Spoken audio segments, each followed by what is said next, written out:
Hi, everyone. Welcome to the first episode of Selling and Shipping with Kandy. On this episode, I will be speaking to John, a 20-year eBay expert. John, who also goes by the DC Picker, schools me on how he got started selling on eBay, how networking can benefit you as an eBay seller, and so much more. I myself was very intrigued by everything he had to say because I am still new to eBay. So if you are a novice like myself, this episode is packed with knowledge that will definitely help you.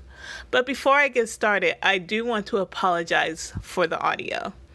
This was my first podcast that I've ever recorded, but I promise to get better as I record more episodes. Anyhow, let's just jump right into it, shall we? Nice.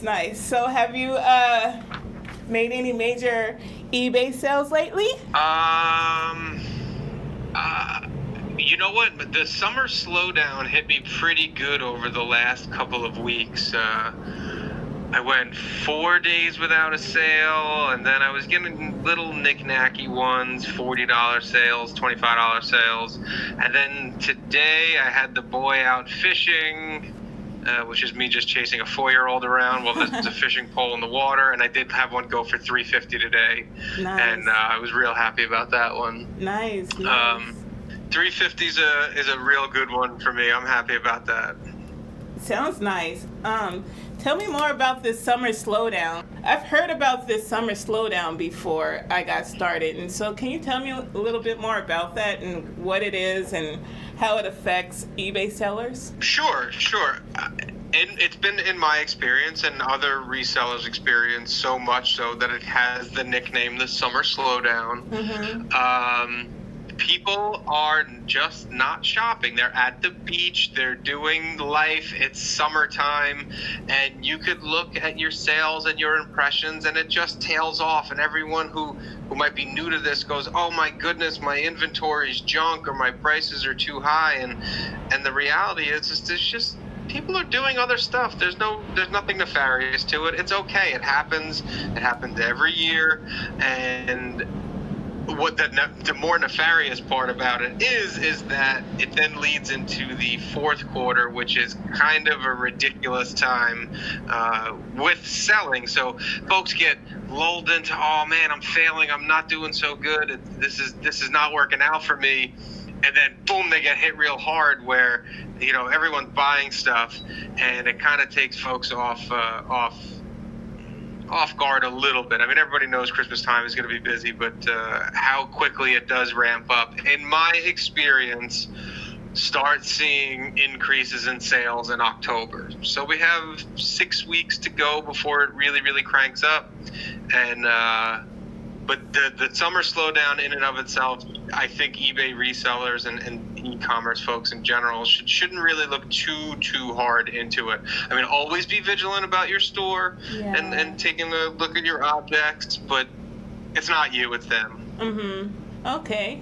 That's good to know, because sales have been slow for me. But don't do a permanent solution for a temporary problem. Just guide it out and be happy and thankful for what you do get, and be prepared. If you end up having the same numbers or the same amount of sales on January 1st, you have an issue. But the summer slowdown, July, August, September, unless you're specifically doing children's clothes or school supplies, I wouldn't look too much into it. Okay, cool. So how did you get started selling on eBay? So I've had my eBay name since December of 1999. Wow. And my experience with eBay was, I guess, what we would consider retail arbitrage now, but really in a really terrible way. At that time, it was Tickle Me Elmo. Yeah. And I knew a guy who worked in Toys R Us, and he would get them off the back of the truck, and I would pay him face value for them. Yeah. But they just weren't reaching the shelf, and they were coming to me. Got it. And I would resell them on eBay. But back in those days, olden days of the 1999s. Uh-huh. There was no PayPal back then. You were mailing checks and money orders and shipping things in whatever box you can find. It was the Wild West. It was a lot of fun. It was pretty crazy back then. That's cool. And then that's how I got started. And I had a couple different names as I went along. Kind of throughout the years, and I just slowly closed them all up and then consolidated into the name that I have now, which has the longest date on it, and to me that's the most like street cred I could bring. So I don't have a ton of feedback on my store, but I've been around for a very, very long time. The other stores were more specialized. At one point there was a paintball game store, and at one point I was only doing video games, and now it's a closet. It's a collection of things that I come across, and that's the best way that I do it. Okay, so you would think that's better than staying niche to like what you were saying before, like paintball or just toys or something like that? It's better just to have anything and everything? Or? I think so. Yeah. I think with eBay, and eBay specifically, you're the most important player. You're the main character of your story, but no one cares. They buy on price. They buy on pictures. Very rarely you're going to get a repeat customer because they went, oh, Kandy did a good job or John did a good job. The best you can hope for is at the end of the transaction, they give you some feedback, and they're probably going to forget about you. I mean, unless you're Nike, unless you're Adidas, even on Amazon, I never search out a buyer, even if I had a great experience. Excuse me, a seller. I'll just, you just go on, you buy, you got good pictures, you got good descriptions, it hits my price point, and I'm buying it. So that's a kind of a long-winded answer to your story. Do I think that people should get themselves into a niche? In the beginning, yes. In the beginning, when you're first getting started, your first 6 months, your first year, totally pick something that you're good at. If you're into women's clothes, I don't mean it because you're a woman. I just mean it in general. Like, so there's plenty of girls out there who just aren't into clothes. Yeah, but for sure. If you're into women's clothes and you know the names and you know what's hot and what's not, stick to that for a year. Try the different platforms. Go on Poshmark, go on Mercari, and even, Facebook Marketplace or whatever. And then once you're comfortable with the system and know how many returns you get and know, the ins and outs, the real 101 or 201 of reselling, then I totally tell people to branch out. Get out there. At that point, you'll have a little bit more money to play with. And then branch out and find different things that you might like. So yes, in the beginning, stick to a niche and then branch out almost as soon as possible. Got it. Yeah, I think that's probably what my problem was. I didn't start off with a niche. I was just like, I have too much junk in my apartment and I need to get rid of it. So I just started listing anything and everything I didn't want anymore, and I just started listing it on eBay. So I just jumped into it blindly. That's the way that I tell people to get started. Like 101, you've made the decision, I want to start selling on eBay. And I'm not breaking any new ground. A lot of people say this. It's look around the house. You probably got $500, $1,000 worth of stuff sitting around your house. And that's a great way. You made the investment, but you've gotten your use out of it. So if you take a beating on shipping while you learn, it's not the end of the world. If you take a beating and you don't get it, or you price it really low, or you do all those little growing pains that you're doing, you're not spending money specifically to make money. Yes, you've spent the money. I understand that. But that's a great, great way of getting into it. But also in the process of doing that, I know I've done it, and you said you did it, and other people do it. They go, holy cow, printer ink sells really, really well. And this China that I thought was going to be worth a ton of money is still sitting here 6 months later. You're already learning lessons. Every sale is a learning opportunity. Every time you post something up, you're learning.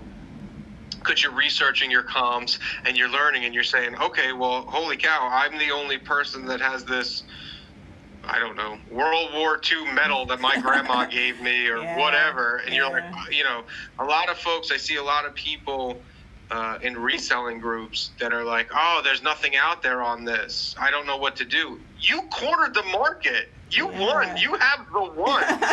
Post it up, you post it up for whatever, and then take an offer. There's a lot of apprehension when folks get in about stretching out, and I do understand that. But as soon as you get through that, I think that there's 3 stages in reselling. There's the beginning stage, there's the junk selling stage, and then there's the, you hit your stride and you're doing it. A lot of folks drop out in the first 2 stages, and I think that they can totally get past it. They can do it. You're going to take your lumps. You're going to have sales where you lose money. You're going to lose money on shipping or whatever, but all of those things lead up to that stage 3. I consider them a stage 3 seller, where they could float on their own. They don't have to source every day. They could kind of hit a little bit of autopilot. And I think that's what most people would be happy with if they're able to do that. What made you keep going? What made you not want to stop over the 20 years, plus years? So, I definitely slowed down. There were years when I slowed down. I'm not super old. I've had my account for 20 years, but I'm what am I? I'm 38 years old. So in my 20s I wasn't reselling. I can tell you that with a straight face. My 20s were occupied with doing other things. Yeah, for sure. But it wasn't until my 30s when I was like, I like doing this, and I'm good at it. I always had an eye for it. And I got a bunch of kids now. I got 2 little kids. There's lots of mouths to feed. Everybody has their own reasons. I think I'm in, a weird niche in regards to the reselling categories as far as personality. I have a really, really good 9 to 5. I have a really good 9 to 5. Okay. I don't do this to survive, and I think that affords me the opportunity to take a little bit more chances and or I don't want to say fast and loose with the money on the buying side, but I'm not every sale is not life or death for me. Got it. And that's cool and all, and some people may take that the wrong way, but you substitute my 9 to 5 with your successful reselling, it's the same lesson there. It's just the money to start and the money to play with is just a little bit different. Now, that being said, I do not mix my personal money with my business money. Yeah. That is something that I'm very, very strict about, and I do not do that. But if I get my teeth kicked in on a bulk buy, my lights stay on, and that's a little bit of my safety net. Awesome. So, so you started in 1999, and you've had like a pretty okay journey. You've been like pretty much in and out of the business. Have you ever done it full time at one point, or has it always been part time? It's always been part time. It's always been something in the background that would come in dribs and drabs, but no, I never did it full time. I can't say that I did. Could I? You follow me on Instagram. Yeah. I threw up some big numbers. I probably could. I probably could, but I don't. I don't do it full time. Okay, yeah, because in the beginning when I first saw you on Instagram, like I thought you might have done it full time, but then after watching your YouTube videos, I realized you did it part time.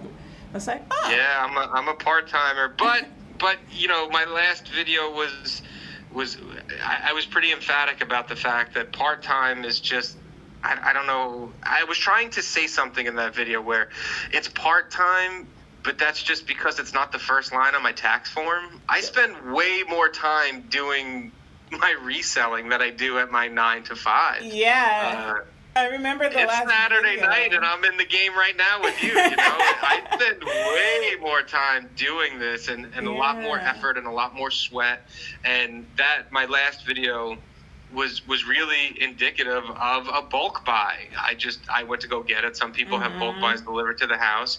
it's a lot of work. And that Yeah. being said, that was my 4th bulk buy of the last 2 months, and that was the smallest. Oh, The really? first one I did, Yeah, when I that saw was your the smallest car one. just piled up with all that equipment and office supplies, I was like, wow. And you said That was that's the small? smallest one. I have pictures.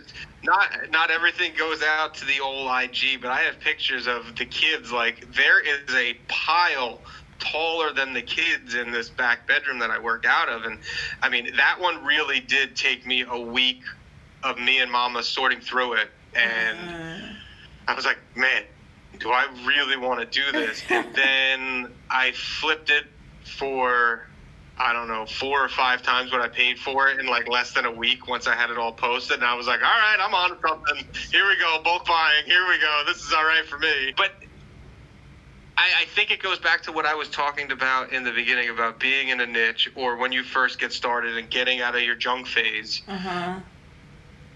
I just happened to find this office equipment niche off of another flip that I was doing, and it was a person that I was buying from, and he's like, "What are you doing with all this stuff?" And I was like, "I'm gonna clean it and fix it and sell it." And he's like, "Oh boy, I wish I met you a while ago, because I have a warehouse full of stuff I'm throwing out. So every couple of weeks I go over and we meet up, and it's not so much,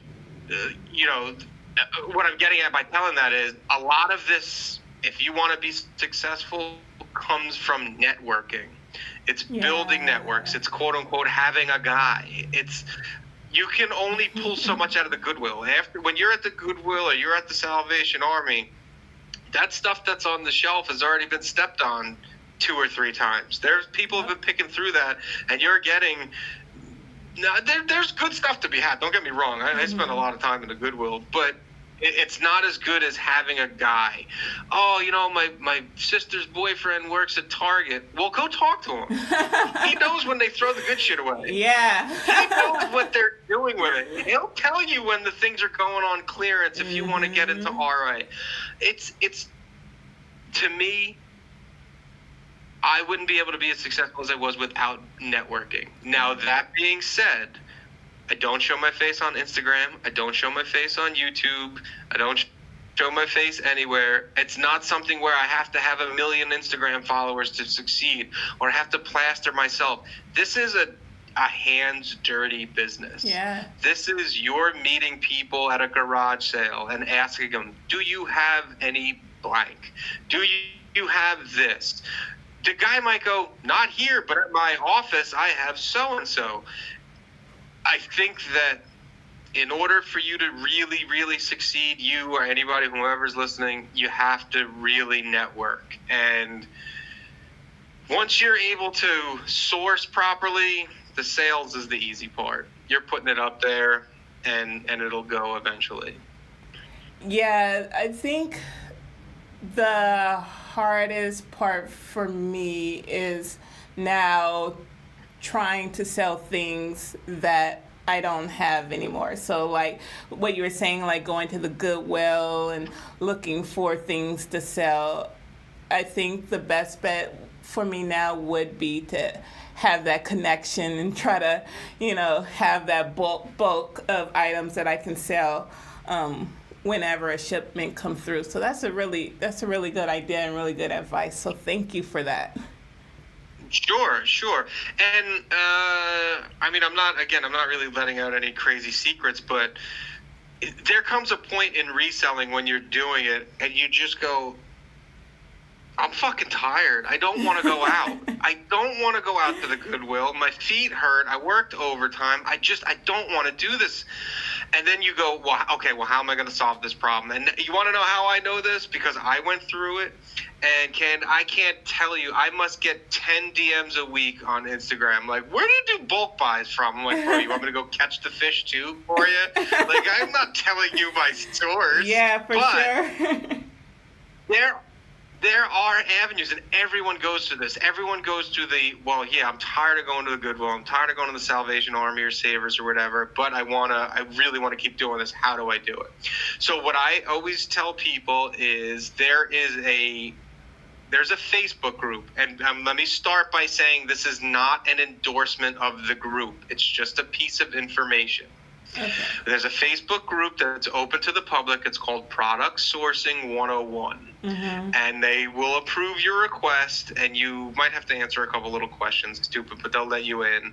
And you can get an idea of what bulk buying really is. Everyone has this dream of going, I want to hit the button and have it show up to my house, and I just unpack it and take pictures of it, and then it disappears and cash shows up in my PayPal. You see some of the pallets, and that's what I'm talking. It's pallets. It goes by truckload, half truckload, pallets, a pallet, and then down to a case level. I don't know about you, but I can't store a truckload. I couldn't store a pallet if I needed to. My car was filled up. That's half a pallet of stuff, and my car was filled up that I showed on the YouTube there. Yeah. That's about what I can take. So when I'm a member of that group as well. Okay. And I've bought and sourced from it. Again, that's another thing that's been stepped on 2 or 3 times. But it's super convenient. It's awesome. This giant box shows up at your house, and you're like, all right, let me dig into it. And I still have stuff that I have from that box, and I make sales from it all the time. But it's one of those things where you have to spend a lot of money, you're going to get a lot of stuff, and your margins aren't going to be as good, but it's consistent and it was easier. And as a reseller, you're like, you know what? Fuck it. I'll take it. Yeah. I'll take it. Instead of it being this big giant home run, you're getting a box of doubles, and you're like, all right, I'll take it. I'll take $25 profit on an item instead of $100 profit. And that's totally an acceptable way of doing it. So the ROI is a little bit less, but it's super easy.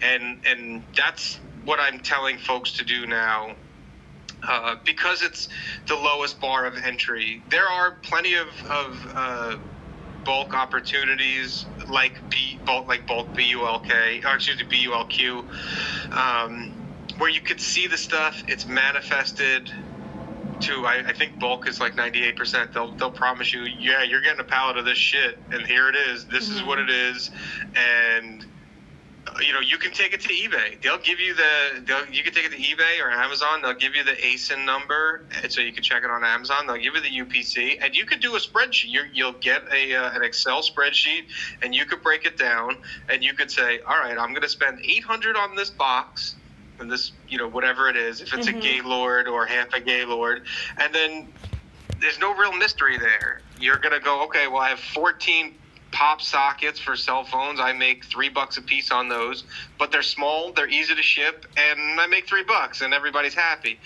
So there are avenues to get into bulk buying.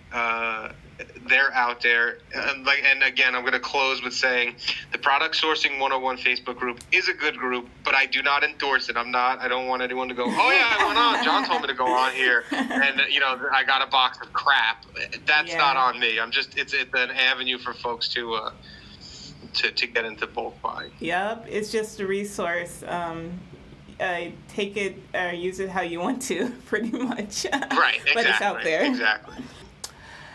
What made you start an Instagram account and a YouTube channel and all that jazz since you've been in this for a very long time and you just started it?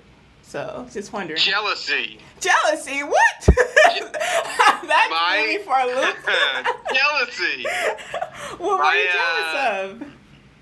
My wife is she won't admit that she's very shy, but my wife is a very successful blogger, or I shouldn't say very successful. There's people bigger than her, there's people that's smaller than her. And across all the social media channels, she's got like 20,000 followers. And I'm like, that's a big number. We throw around 1 million like it's nothing, but I don't know, your first 100,000 is a lot. Like, that's really, really hard. Yeah. And I was like, I'm going to beat you. Just for no reason. For no reason. I love it. And Totally. So I said, I'm gonna beat you, and she's like, you're not. And I'm catching up, but she still beats me across all the platforms. Now that being said, there was a reselling aspect to it. I did listen to a podcast one time that said eBay likes it when you have other avenues to your product than the eBay search bar. So if you're posting or you have a Pinterest or you're, like you have an Instagram, the eBay likes that. And I was like, great, cool. Let me start it and I'll start posting some of the, crap I pick up and I'm trying to flip. And I mean, you look and a lot of the folks that follow me, and I follow them, I try to do follow for follow. Yeah. They all have like 150 followers. Nobody wants to see the shit that you're buying. Yeah. No one wants to see it. People like the numbers. People like a big stack of the boxes, which I think half of them are empty, but they make for good Instagram pictures. People like that sort of stuff. No one is going to my Instagram and going, oh man, I gotta have that coffee mug. It's not happening. But I will never tell anybody not to do it. Yeah. Now that being said, I changed my kind of perspective on social media from buy my crap to let me help you sell your crap. And I went from like getting maybe 20 or 30 followers a month. So now I get like, I checked Social Blade before I came on. I get like 810 followers a month. Like, nice. Congrats. Yeah. And for, essentially my day-to-day in reselling and trying to help people and being more positive, even though some of the negative posts get just as much heat as the positive ones do. Yeah. It's just turned into something that I kind of enjoy doing. And I would be lying to you if I said, oh, well, I just kind of stumbled upon it and I just accidentally got 7,000 followers. No, it's totally motivated by jealousy. I'm trying to beat my wife. That's all. So funny. That's really it. So how close are you to beating her or catching up, rather? Are you pretty close? Are you? She's murdering me. She's murdering you. I'm close on Instagram. Yeah. I think she's got like 8,000 or 9,000 on Instagram, and I got like 6,000 or so. So I'm close to catching her on Instagram, but she blows me out of the water on all the other ones. The Facebook likes her hard, man. I got 6,000 followers on Instagram. I got like 30 people on Facebook. Like Facebook is hard. But I'll catch up to her eventually. Nice. I'll beat her in one of the categories. I'm going to come up silver and everything else, but I'm going to get the gold on Instagram. So my Instagram. So from what I found with my Instagram is I was doing the hashtag searches and following reselling and reseller community, and there's just a number of different hashtags that I was following. Uh-huh. And I think that the real difference makers were some of the posts you get selected by Instagram on a certain hashtag. Just for example, like if it's a reselling community, so it'll show your posts to a number of people who might be a reseller, might be following that specific hashtag. And I've had a couple of those really blow up and like 2,000 likes on a post. At that point, I only had like 3,000 followers. It was just they got really, really big, and they tend to pull a lot of followers in. But the reality is, organic growth, being authentic, talking to a lot of people, spending a lot of time on there, answering questions, liking, commenting. It's just kind of grown from there, and it keeps going. Got it. How long have you had your Instagram account? Just curious. My first post was January 10th. Nice. And this is purely just from hashtags? That's it. Nothing else. As a matter of fact, it got so big, or it was going so fast. I actually got suspended for a week from Instagram because they thought I was using a bot, and I wasn't. I don't even know how to use a bot. Yeah. I have the app. Like, I don't even know how to do it.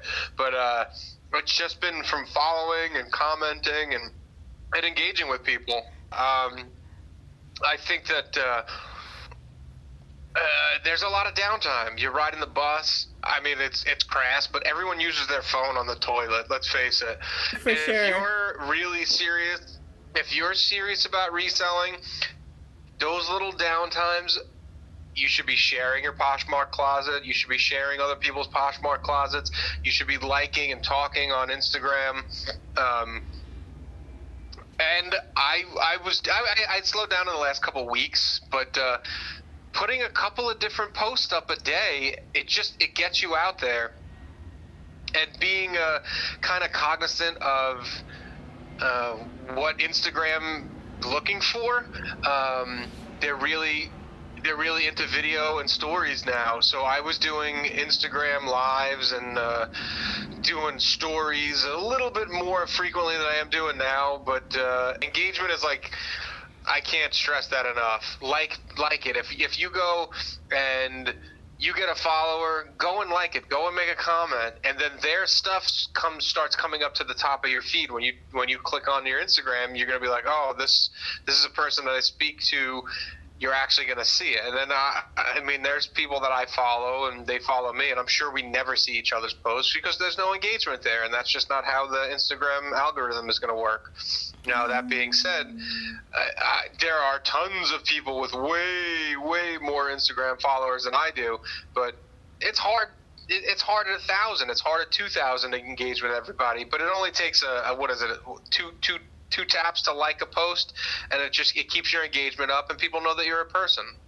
There's only so many hours in a day, but I have a little bit of a commute. I'm on a bus. What am I going to do? What else am I going to do? I'm going to sit there and look out the window? No, Exactly. I'm going to try to make my Instagram better. I'm going to look at I'm gonna use those little bits of downtime that's not in my 9 to 5 and make it better. If I have something to say, I post. If I don't have anything to say, I don't post. Throwing posts up for no reason doesn't really help you any. Well, I listen to a couple of different Instagram and social media podcasts, and they kind of echo it. Now, Gary Vee is a big proponent of just throwing a ton of content out there, which is great. That gets you at the top of the stories, and stories is cool. But as far as like posts and stuff, if you don't have anything to say, don't say anything. Mm-hmm. Because when you do and you have all those followers, you'll get a lot of likes, you'll get a lot of engagement. They'll show your stuff to more people. And I've tried it myself. I've tried to post 2 and 3 things a day.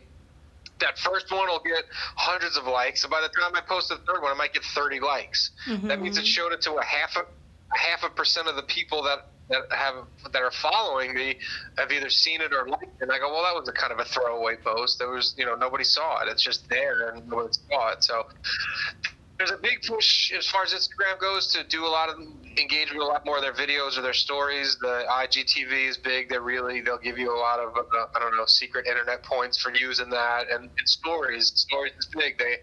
I forget the number off the top of my head, but it was a surprisingly large percentage of people are just looking at stories. They're looking at just up to the minute.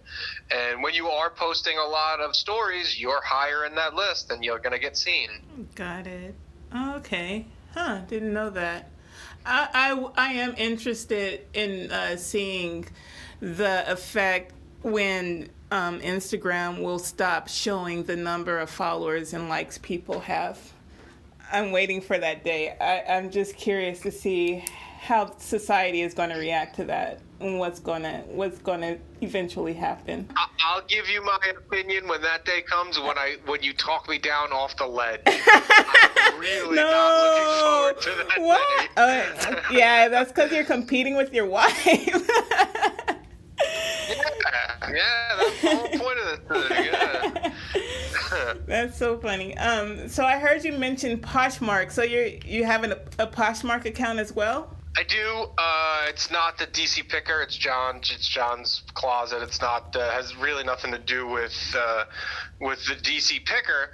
I had bulk purchased a bunch of bathing suits. I thought it was going to be a good buy, and I was like, all right, well, let's put it on Poshmark.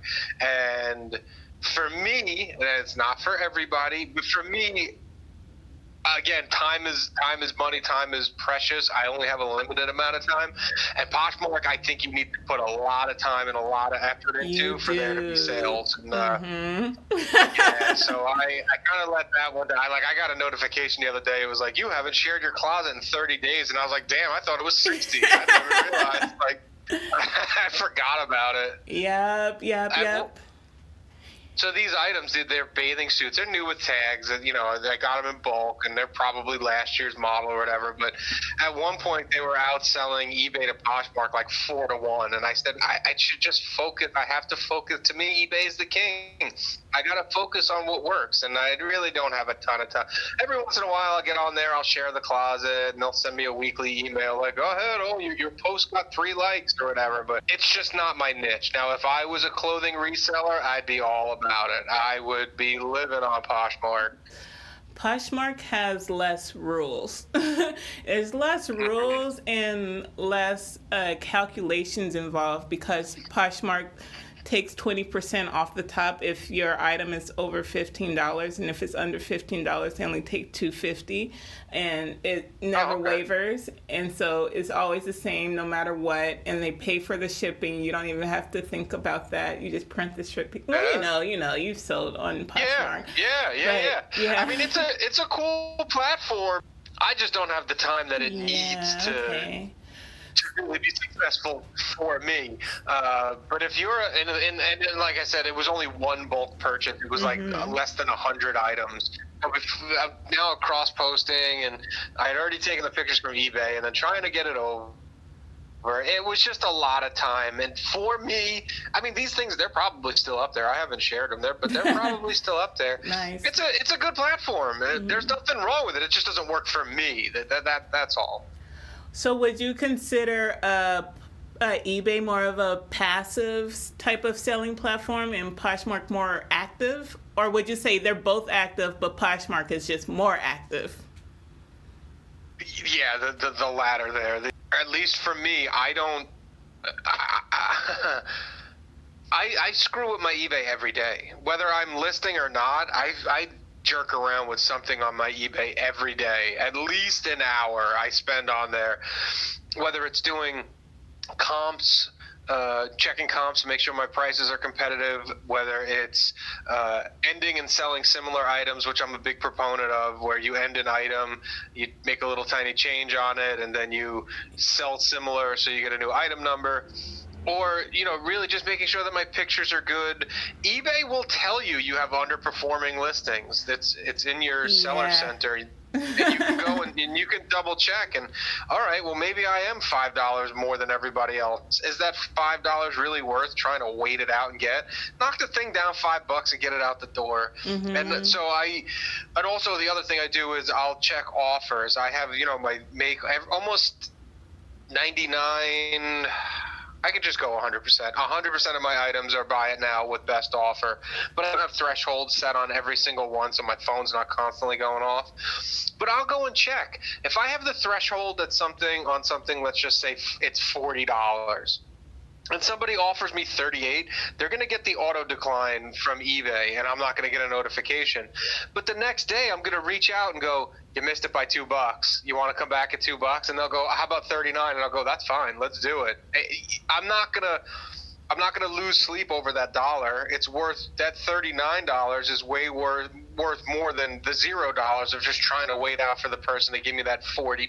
And so I'm always doing something with my eBay. And when you have 100 items worth $20,000 on eBay or 100 items worth $1,000 on Poshmark, it just didn't make sense for me to really spend that much the time that it needed to mess around with Poshmark.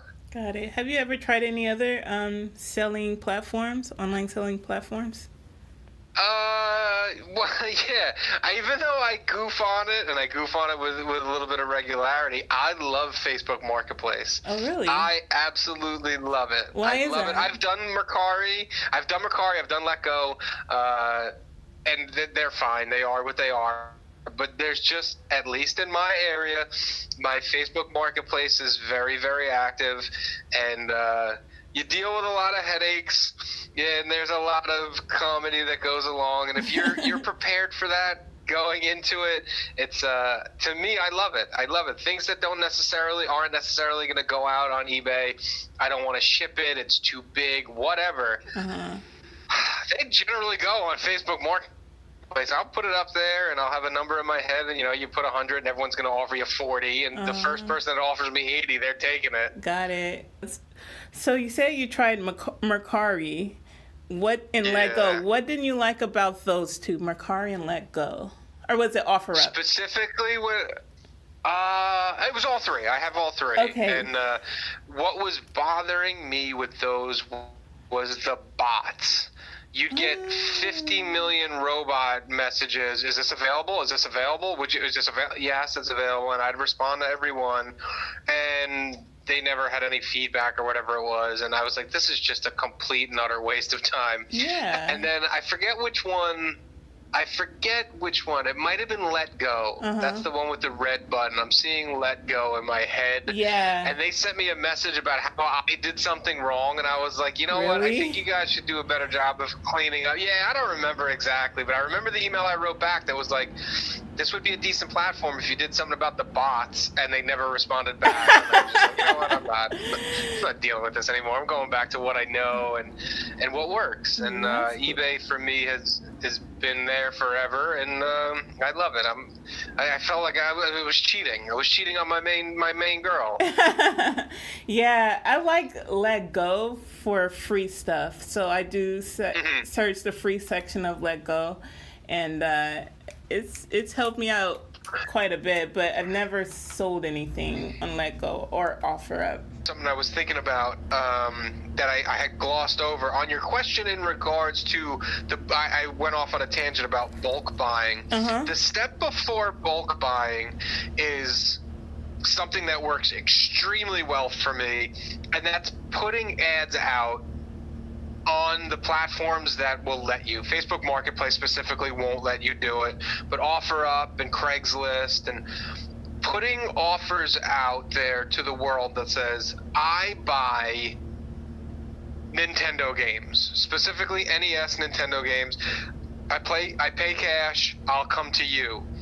And that's a way of getting inventory without you spending all of your time, searching Craigslist, searching the free sections. You'll be surprised how many people go, man, I got this box, I'm ready to get rid of it.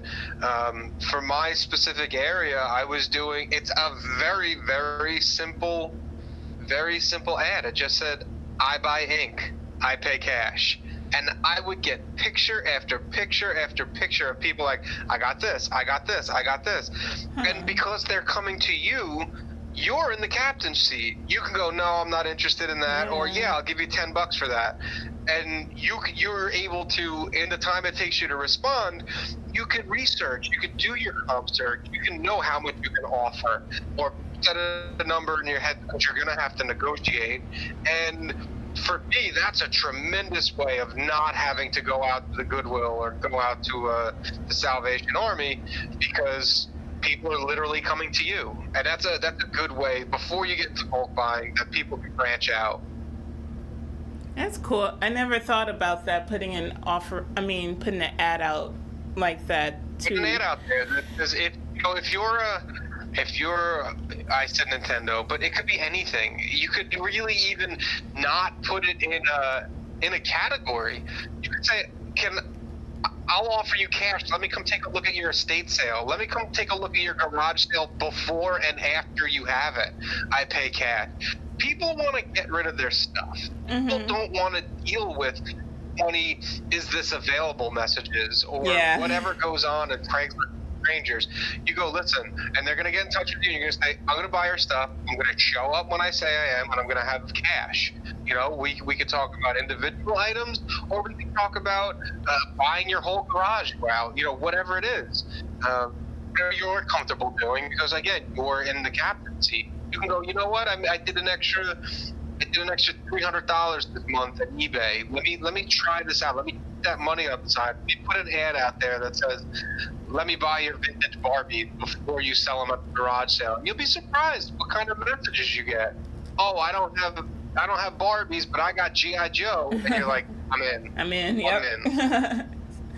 That's cool. So I was thinking about like how eBay and like all these other online selling platforms have like rules and policies. With that said, do you feel like you're working for eBay, or do you truly feel like you're self-employed and pretty much eBay is just a platform you sell on, and you don't feel like you're working for them? Because of what I told you before, I think it was on Instagram when I told you eBay deemed me as being below standard. And I was just like, really? And I've never received a negative review. And so now I feel like I have to work in order to be in good standing with eBay. But I'm just like, but you're not my boss. So it's okay to do it. Okay, when I started a couple of years back, when I started really doing it, and again, after my 20s, after I really started doing it again, I was below standard for, I think it was a year. I think they held on below standard for like a year. Oh yeah. I missed a couple of ship dates and had a couple of things out of stock. But once they happen, once they slap your wrist, I don't know, me personally, I make sure it never happen again. I learned my lesson, and I really did take it as a learning experience. And I've been good about it ever since. I've been top rated and blah, blah, blah, and all that other stuff. But don't get me wrong, I go from 0 to top rated, and I don't think anybody does. You make mistakes. That's totally okay. I put that in the same category as a bad buy or a bad purchase or something, that you got in the Goodwill, and it turns out that it wasn't worth anything. It's okay. Okay, it happens. You'll get through it. Okay, that's a nice little motivation for hope that I'll get out of the bad standard. It's all right. You'll get out, and whenever they do their re-audits, I forget what it is. But you think about it now. You're at the forefront of your mind now, and hopefully it doesn't go away.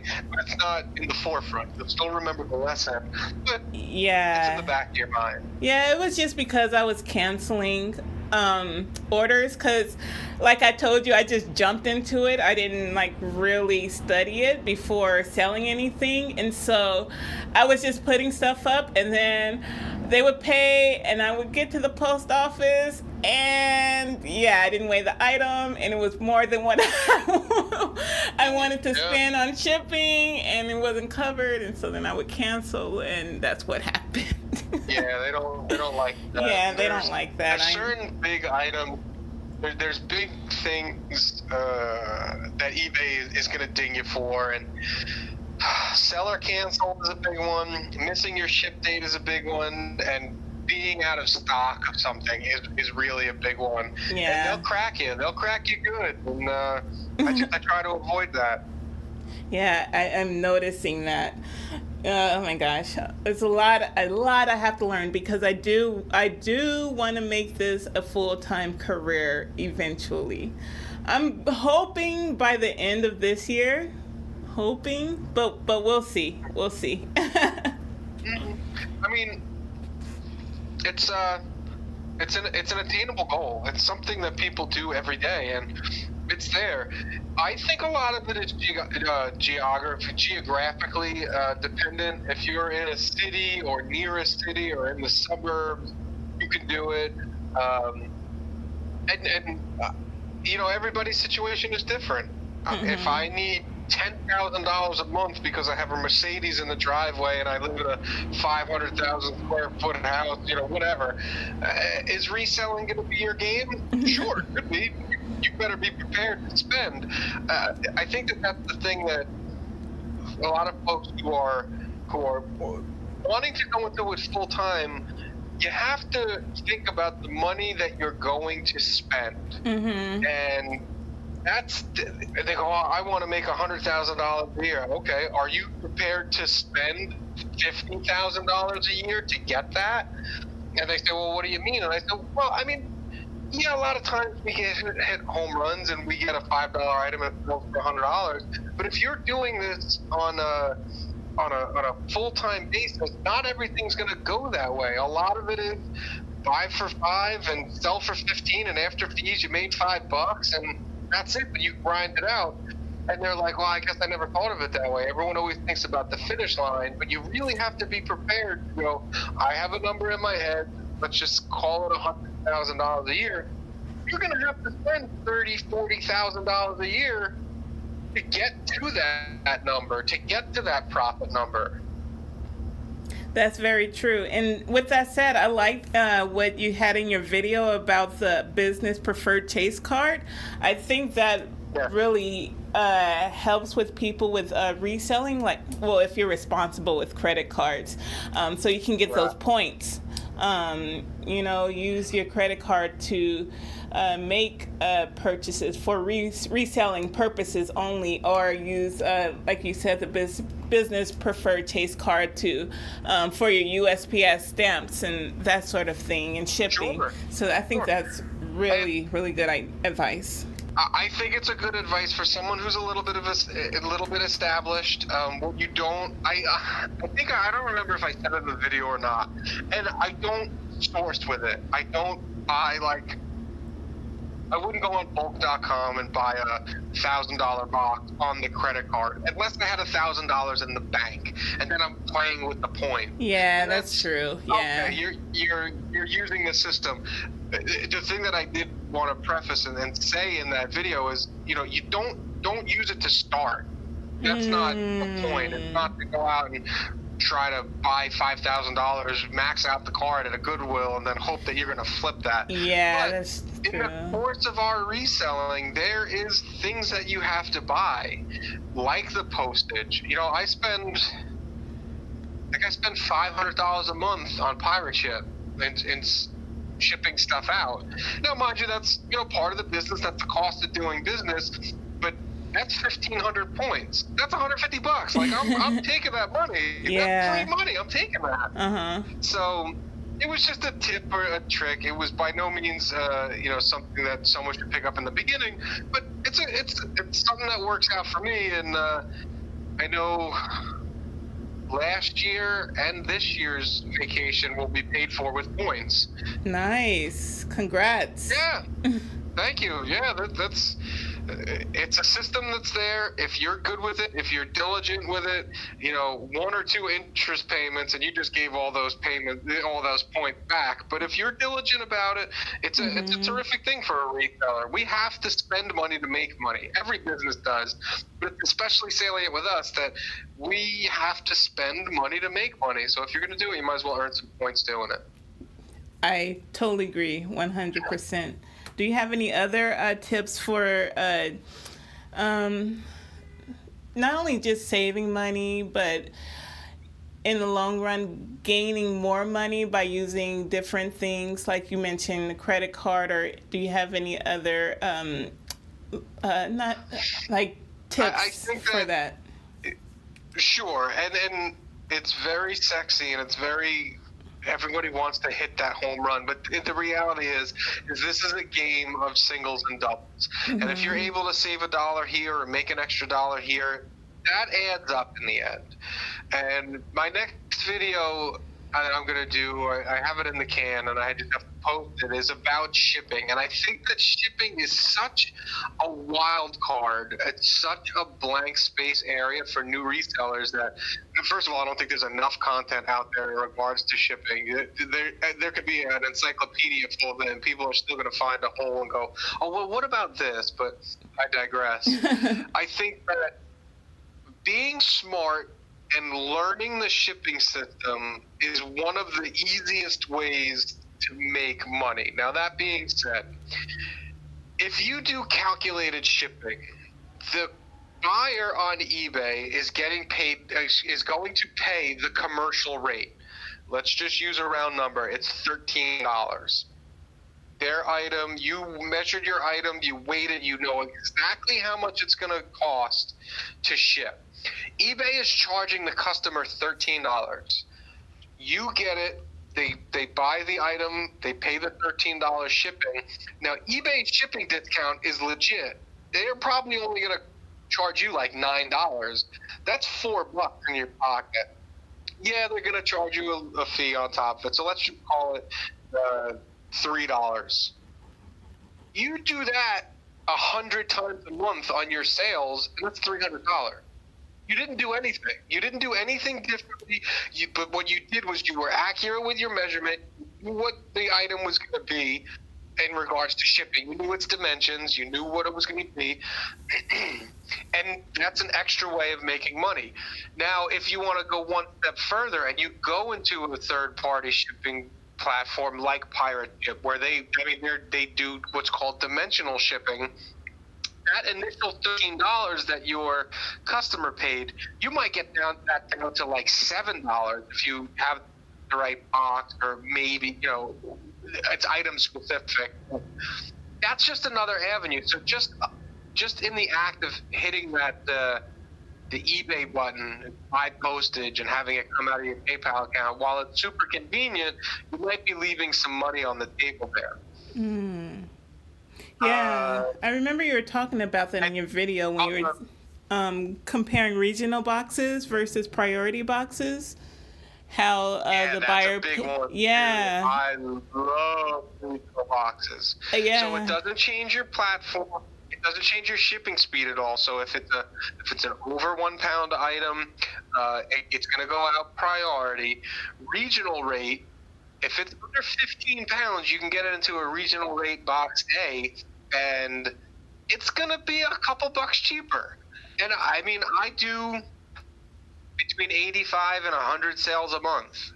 If I'm saving $3 on each one, $2, $3, $4 on each one, using smart shipping practices, that's just more money in our pocket. So is there even a point to ship priority if you're shipping domestically?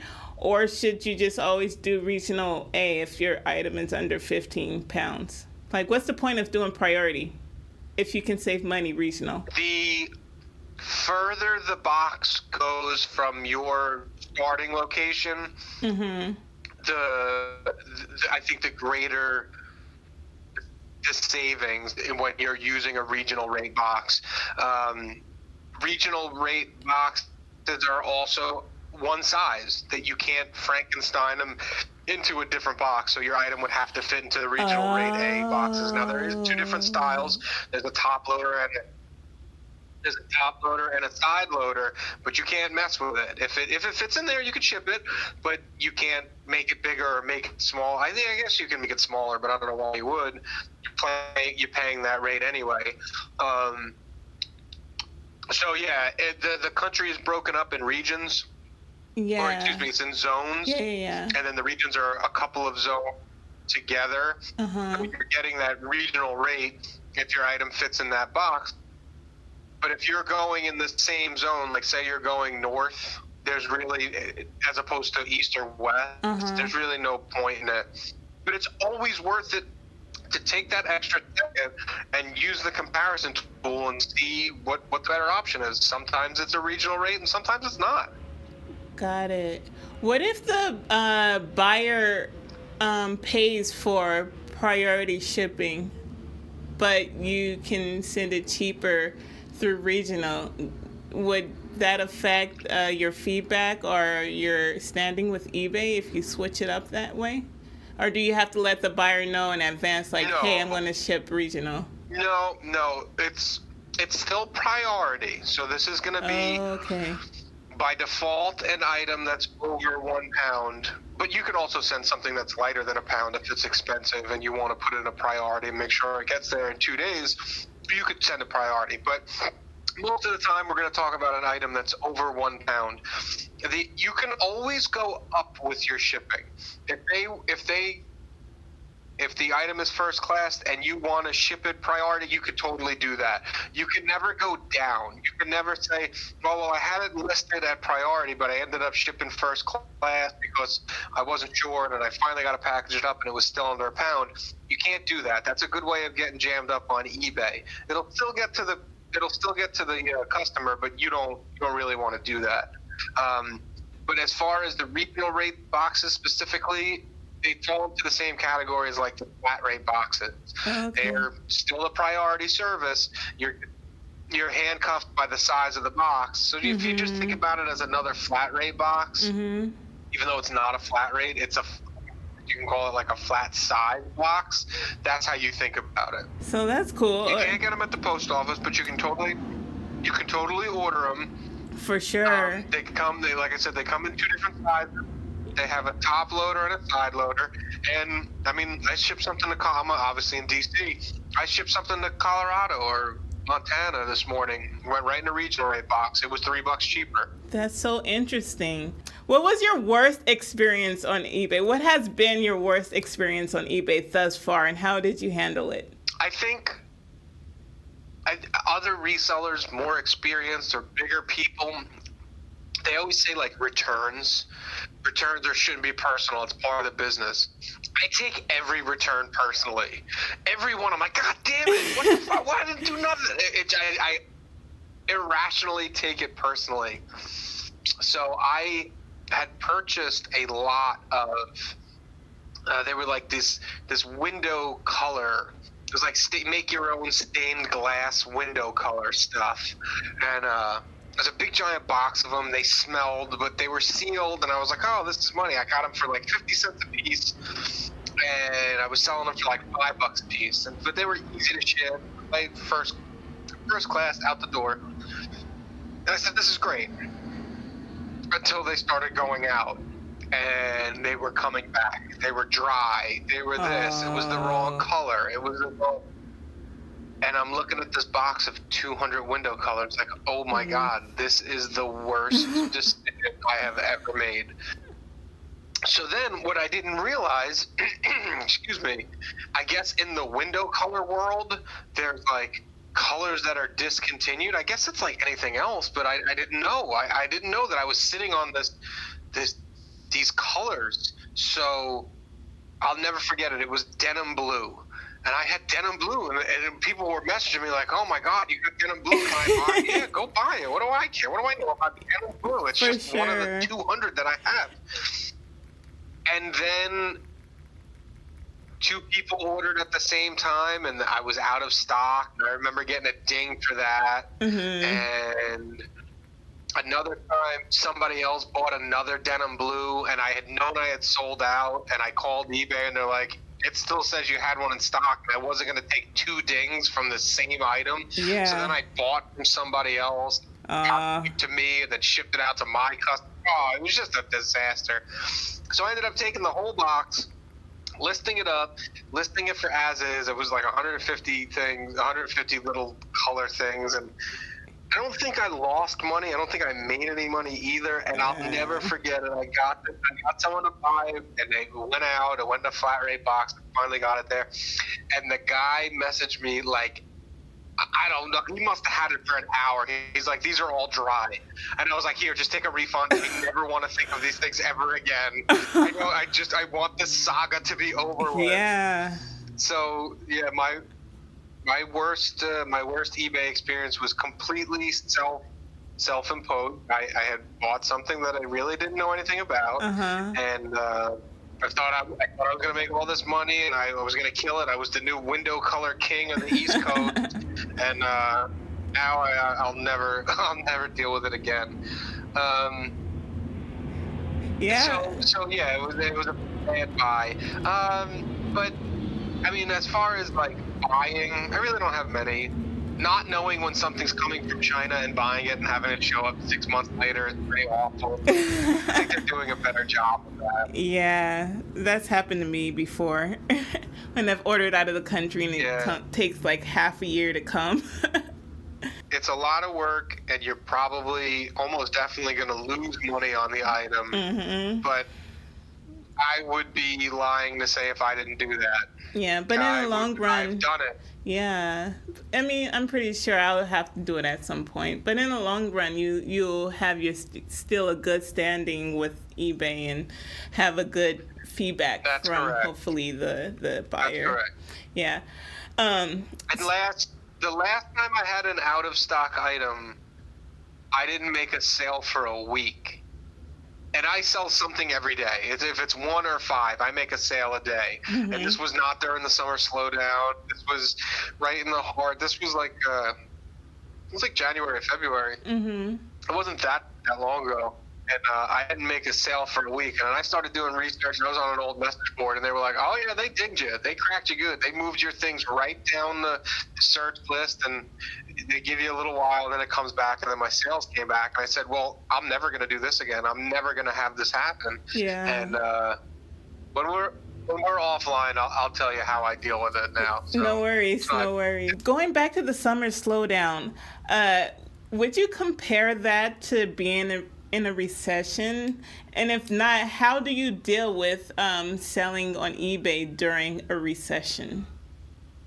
Or have you? So, I mean, would I consider it a recession? I mean, I guess it's cyclical like recessions are. It's a recession without the surprise. You kind of know that you're going into it. Mm-hmm. That things are going to start slowing down. So whether the seller wants to either curtail some of their sourcing and keeping a little bit more money on hand, or sourcing different items. I mean, if you want to get into, I'm not normally a flip-flop seller, but if you want to get into selling flip-flops because you know the summer slowdown is coming, but you're going to have something that sells during the summer, you know, you could do that. Yeah. Have I ever sold during a recession? Yeah, I was like selling 2008 in Yeah. I was selling in 2008, and it sucked. Nobody had any money. It sucked. I'm not going to lie to you. I don't know if I did $10,000 in 2009. Like, I didn't make any money doing this. I was also, kind of struggling to keep my regular job at the same time. So it's not the best example, but yeah, it happens. It sucks. It sucks. People don't. I think while we're still riding high on a good economy, people tend to look at eBay like an ATM. Like, oh, I'm going to buy this item. I'm going to put it into this magical eBay box and get extra money out at the end. That just happens to be how it is now, most of the time. There are times when it's not good. It sucks. January, once everybody spends their Christmas money the second week of January, it sucks. It sucks until probably Valentine's Day. Like, everyone's like, oh, I'm tapped out. Their first credit card after the Christmas comes, after the holiday season comes, they're like, hey, I don't have money for Matchbox cards. I don't have money for this, and it sucks. But there are individual seasons, so you know that the summer slowdown's coming. You keep a little bit more money on hand. And one of the non-business things that I kind of want to talk about in regards to the summer slowdown, I am going on vacation next week. I'm leaving. I should be on vacation like a week from right now. Nice. I see a lot of people in Facebook reselling groups. I'm a member of a couple of different reselling groups, and they're on vacation, and they're like, oh, I went thrifting. Oh, I look at this item I picked up while I was on vacation. Mm-hmm. That's not the point of vacation. Whether you're leaving your 9 to 5 or you're leaving reselling, turn it off. This is a grind. It's a marathon. Yeah. And everybody stops for water during a marathon.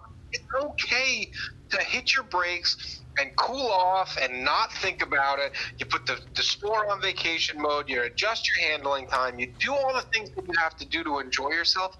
Actually recharge your batteries when you're on vacation. Now, if you're into antiques and you go to the antique store, I don't mean it like that. But I see people like, oh, I'm on Nantucket, and look at this G.I. Joe I saw on Facebook Marketplace. Like, bro, put it away. It's more important during these downtime to really recharge and just chill out, because, especially after the summer slowdown, the fourth quarter is crazy.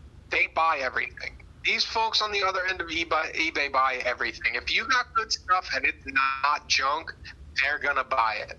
So you're going to need all your batteries and all your money and all your sourcing abilities and all the things you can just to keep up. So if you're thinking about getting regional rate boxes, order them now. If you're thinking about, I need more tape, order it now. Order it while the time is more available, while we have more time. Get all your little knick-knacky things. I have a thermal printer. I used to buy it in small batches. Now I buy them in bulk. But get yourself prepared now. The time is is of the essence, but you have the time right now. So there are benefits to the reselling business that aren't just nuts and bolts and in dollars and cents, I should say.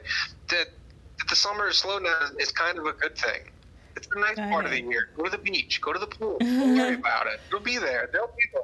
Yeah, I have a feeling that I might be the type of person that you mentioned prior. Like I'll be on vacation, checking my account and whatnot. And yeah, I'm going to have to learn not to do that. Sure. And I mean, that's okay.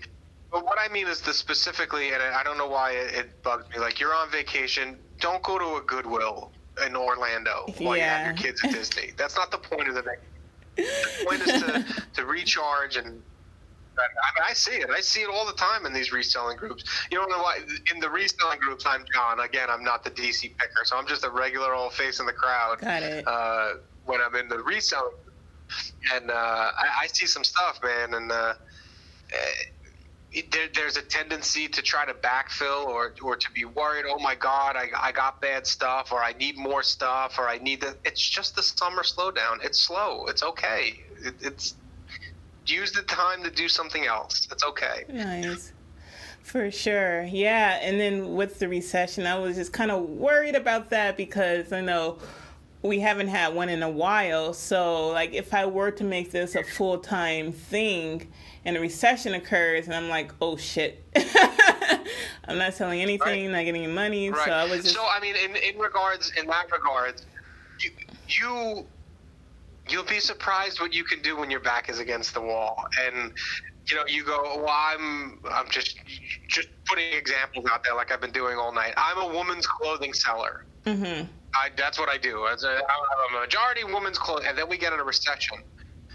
Well, maybe you don't sell clothes. Maybe you sell something that's more important to people during a recession than fancy $500 dresses. Yeah. You knock it back down. You sell underwear. You're the socks and underwear person. Yeah. You whatever.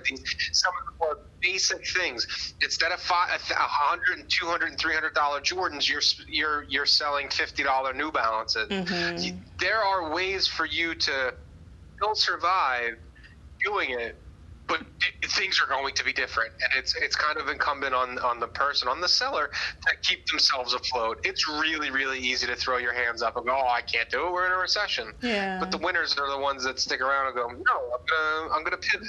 I'm gonna sell potato chips instead of barbs in the summer. Whatever it is. Mm-hmm. You could do it. You can do it. Anybody can do it. It's just a matter of, I hate the phrase, but getting out of your comfort zone. I hate that phrase, but branching out is a better way of saying it, and you could survive, especially if you've already cut your teeth during this time and not to let things go out of stock or how to ship things properly and getting it done. You'd survive. Yeah. Why do you hate that phrase, by the way? Getting out of your comfort zone. No one's ever comfortable. No one's ever comfortable. No, you never make enough money. The more money you make, the more money you spend. Your drive home sucks. No one's ever comfortable. No one's ever in their comfort zone except when they're in their recliner in front of their TV for 2 hours a day that they earn doing all the other things that they're not comfortable doing. I hate that phrase because, I hate that phrase. Got it. And if you are not innovating or changing or branching out in your, say, 6 months to a year of doing it, you're leaving yourself open to have the ability to throw your hands up. Now, that being said, I stumbled into office supplies. I didn't know anything about it. But if I only sold office supplies and we got into a recession, I'm in deep shit. I didn't learn anything about Nikes. I didn't learn anything about socks. I didn't learn anything about anything else. Yeah. So I got out of my comfort zone. I'm doing other things. And that's how you succeed in this business. Make your mistakes and learn from them. Every time I buy something, I'm out of my comfort zone. I don't care what it is. I don't care if it's the 100th box of phones I bought. I'm still uncomfortable because everything I buy, I feel like I have buyer's remorse. Like, oh, no one's going to buy this. I know. I just sold 100 of them. I go, oh, no one's going to buy it this time. This is it. The market's saturated. And it's never the case. I don't know. Maybe it's me. I'm never comfortable. But it's interesting because what got me started was this Netflix show called Girl Boss. Have you seen it? I have not. Oh yeah, it's all about eBay. So it's about this woman. Oh my gosh, I forgot her name. But she wrote a book called Boss, and it's about her experience being a college student, a broke college student, and then starting an eBay business. And it just shows like her entire journey from the beginning all the way up until she became a top rated seller. And it showed her going to vintage stores and buying vintage clothes and selling them on her eBay store. And it talked about like her negative reviews she received, and just how she was almost late on a shipping order. So she it was probably like over dramatized, but it showed her going from one state to another, trying to get that person their order before it was too late, so she wouldn't get a negative review. But it was a really interesting show, and it had like some love story components to it too. Do you know of any? Yes, I'll check it out. Sure. Yeah. Do you know of any other shows or movies based on like online retail or eBay or anything like that I could check out? Let's see.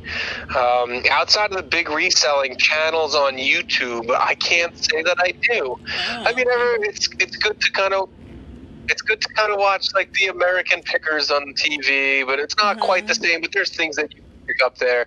I think they do. I know that stuff is staged or planned or whatever, but I think they do a pretty good job of showing how negotiating works. And another one of the things that I like to tell people, and I had a post about it on my Instagram, is that it's okay to say no. Don't force yourself to buy anything. Don't be too desperate. I think that they do a good job of that. Not exactly online reselling, but, similar.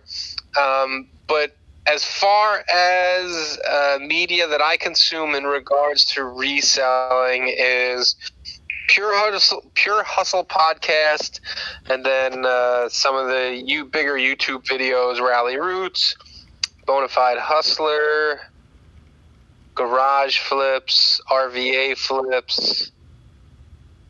I think that's about it. Okay, I'll check those out. Yeah, I think that I identify with them closer, if that makes sense. There's other ones. There are bigger channels. Reezy resells, but he's like $1 million reseller, and I'm like a $10,000 reseller. Yeah, like it's a little bit far removed. Rabbit Resale is kind of the same way too. Like he's like, I just bought a whole store, and I'm like, I filled my car with office phones. Like we're not. I can't get down with them. Yeah. But sure. I don't know if I mentioned it. I'd be remiss in not mentioning it. My absolute favorite is Craigslist Hunter. Craigslist Hunter is my favorite YouTuber. That's without question my favorite reseller. All right, I'll check him out on YouTube. Awesome. I only have one more thing I want to know. So, do you have any tips for beginners to stay organized and just to have things in order while in this process of online selling? Like, do we need I know we need boxes. We should order in advance before Christmas gets here, so we should be ordering now. What about spreadsheets or Excel? Do you use any Excel documents to keep your stuff in order? Sure.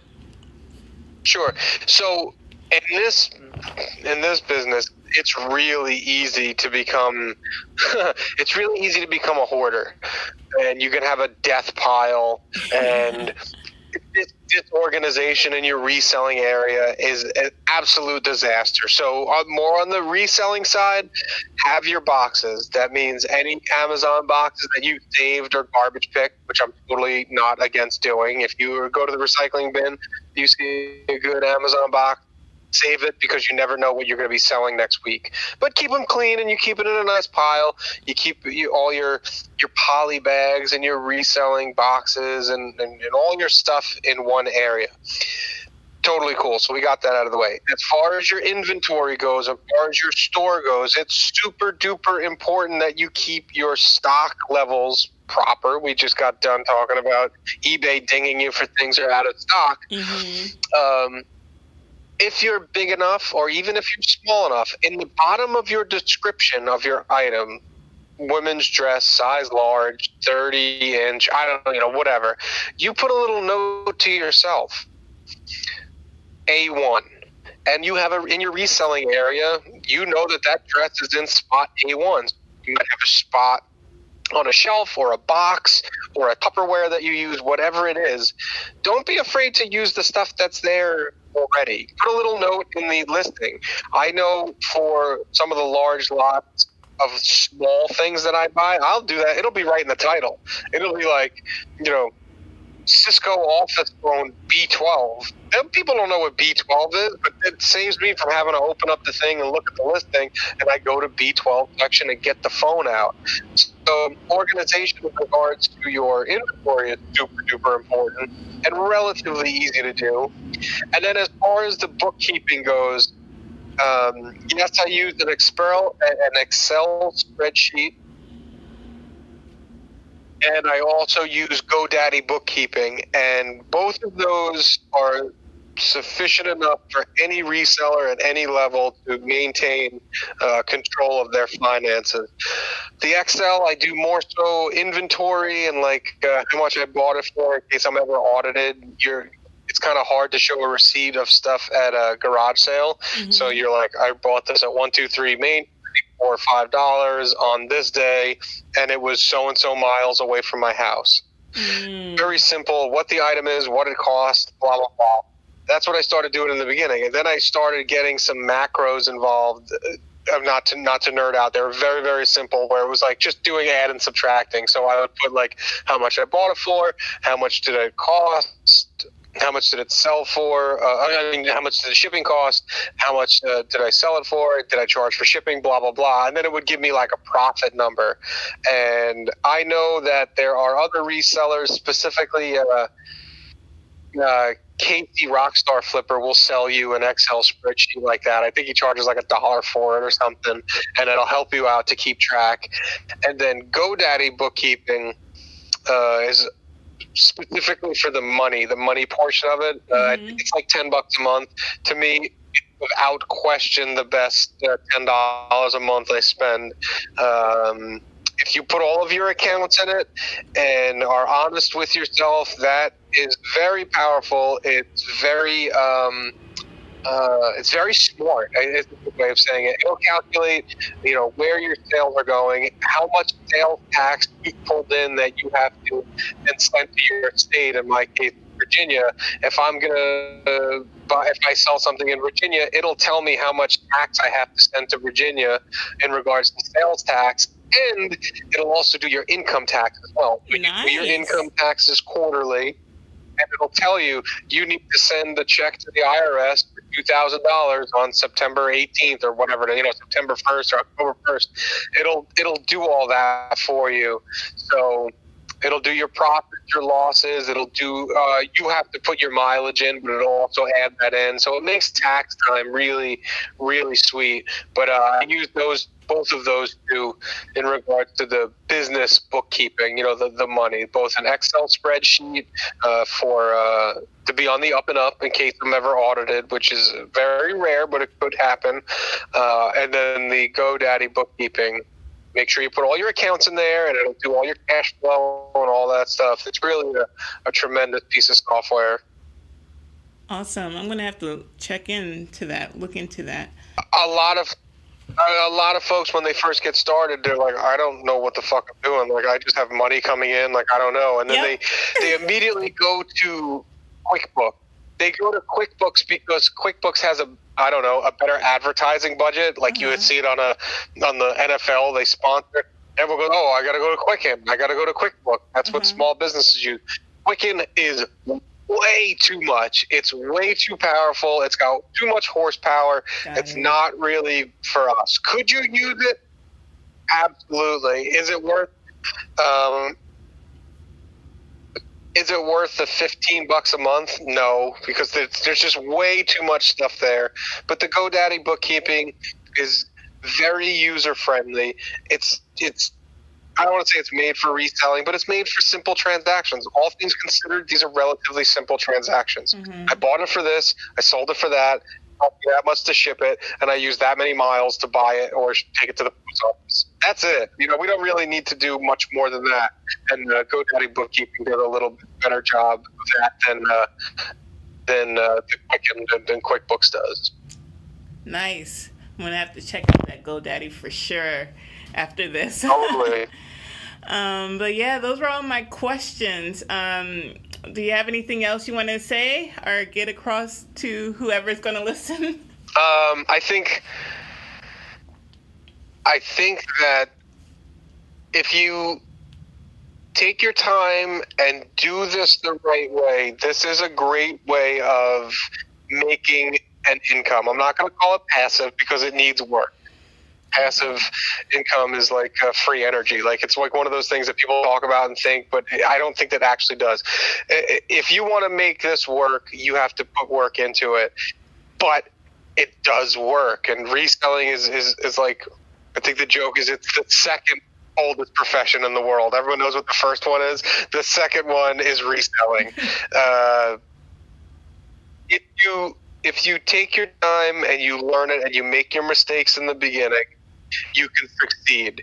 If you go through the beginning stages where you make your mistakes and then you start buying, which is essentially junk, but you're still kind of learning and you're making a couple dollars, and after your first year or two, you get out of that junk state, you find that niche that you're in. I think the sky's the limit. I think anybody could really succeed at doing this. Don't look at some of the bigger resellers and try to compare. They have been doing it a long time. If they're doing $100,000 a month, God bless them. They've been doing it. Not a lot of people are handed a silver spoon and then immediately go, well, I'm going to go sell crap on eBay with it. A lot of times these people have built up to that, and they've built relationships, and they've done the legwork. Now they have the fruit of their rewards is having a good business. So don't compare to anybody else that's out there. You could use them as motivation, but don't get down on yourself. And I mean that both outwardly and inwardly. Don't compare when you have a bad day or a bad couple of days. I mentioned this on Instagram as well. Look at the month overall. Look at the week overall. There's a lot of people, and I see them in that post impetus was a Facebook post, and I just kind of tailored it to my own, where they were like, I haven't made a sale in 3 days. And then in the comments, they were like, well, I did $2,300 this month.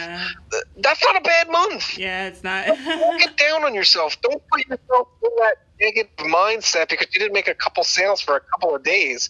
Who cares? Keep yourself in a positive mindset. Think that you could do it. Put positivity out into the world. And good things will happen. Stop buying junk, get good inventory, and things will happen. So your handles, your social media handles are just DC Picker, and it's DC Picker, no spaces.